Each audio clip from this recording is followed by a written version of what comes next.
The national leader in digital sports production is in Ball State's College of Communication, Information, and Media. The best stories in Ball State sports and live productions to ESPN from day one. This is Ball State Sports Link.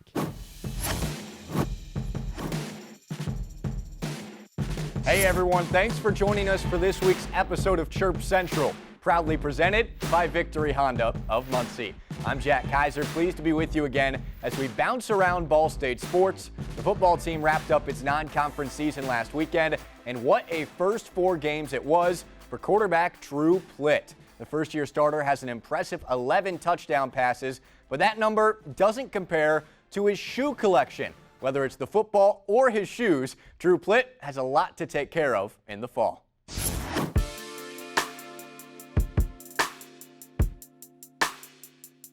I started collecting shoes in 8th grade. Just kept doing it, cleaning them.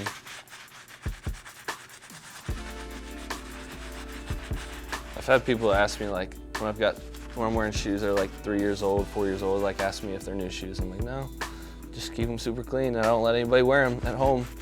Because anytime I leave a pair of shoes at home, my dad always wants to wear them, and I don't let him. Great to see Drew doing so well this year. A former Ball State football player who's carved out a big role in the NFL is Willie Snead. He made plenty of big catches while in Muncie and has continued to vacuum up passes for the Baltimore Ravens. Sunday against the Kansas City Chiefs, it was the Cardinal connection. Former Heisman quarterback at Louisville, Lamar Jackson, lofts it high, and Snead took his alma mater's slogan to heart. This man can fly. What a grab from Snead. One more look at it. Lamar Jackson gives the play a chance, floats it up. There's no one in range. Then Snead comes out of nowhere, juggles, and hauls it in. Baltimore, hang on to Willie Snead. This guy is a stud.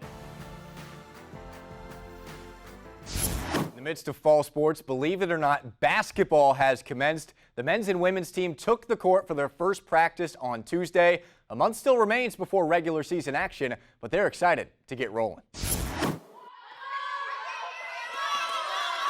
This is day one for us, but we've played a lot more than we have in the past years. We spent a lot of time during our 3 weeks of conditioning, play a lot of open gyms, so we feel like we know each other a lot better. A lot of things that we happen to do today you wouldn't see until week 3, so that's a sign of everyone getting in the gym and playing with each other and doing things the right way. There's 40 days until our first game. You don't get any of them back, you don't get any rep back, you don't get any second back. So we're just trying to take advantage of the days that we're able to have as a group in the gym and hope that whenever we play IUPUI down there that we're ready. Been waiting for the day, since we've been here all summer. So, just being able to get in here and actually know it's like the first day of the season to actually getting started. So just happy. The little things, I think getting the little things and understanding, things we need to do to win. I think that's be the biggest in this first month.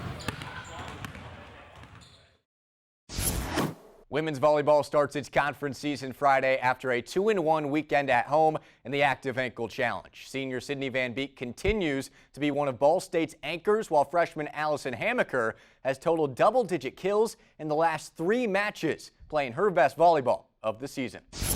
I thought we all played really well together. What we were working on in practice, we were working on blocking and defense and serving especially, and I thought we brought that into the weekend really well. Never played in conference before, so it's going to be a new experience for me, but I think from what the other girls have been telling me, you have one match you're focusing on. You're not focusing on 3 at a time, it's 1. Like right now, we're focusing a lot on defense and like going around the block, and like Sydney's a super good blocker, so we're all kind of like hoping to get to that level. I think we all played really well together. I think that each and every tournament we're getting better and we're learning what is working best for us and what things we have to be working on in the next week of practice. So I think together we're coming together a lot better, and just the cohesiveness of the team is getting better.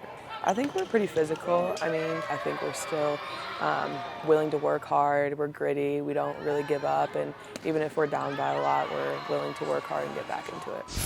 While the weather stays warm, softball is taking full advantage. Whether it's laughs or long balls, their chemistry and experience continue to build out on the diamond.